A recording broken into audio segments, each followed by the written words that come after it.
عورت میکے میں نماز پوری پڑھے گی یا قصر کرے گی؟ سوال: بیوی اپنے میکے میں پوری نماز پڑھے گی یا قصر نماز پڑھے گی جبکہ 15 دن سے کم رہنے کی نیت ہو؟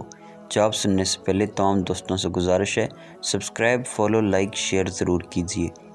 جواب: عورت جب اپنے میکے سے رہائش ختم کر کے مستقل طور پر شوہر کے شہر میں رہنے چلی جائے تو میکہ اس کا وطن اصلی نہیں رہتا، لہٰذا جب سفر شرعی کر کے وہ 15 دن رات سے کم کے لیے میکے آئے گی تو نماز میں قصر کرتے ہوئے 4 رکعت فرض کی جگہ 2 رکعت فرض پڑے گی۔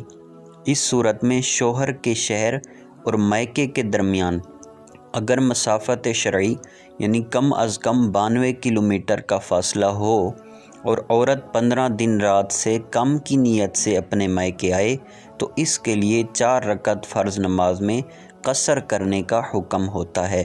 بصورت دیگر نماز پوری پڑے گی، یعنی اگر شادی کے بعد رہائش میکے شہر سے ختم نہیں کی، اسی ہی میں ہے، یا شرعی سفر کی مقدار فاصلہ نہیں بنتا، یا 15 دن رات رہنے کی نیت سے آئی ہے تو پوری پڑے گی۔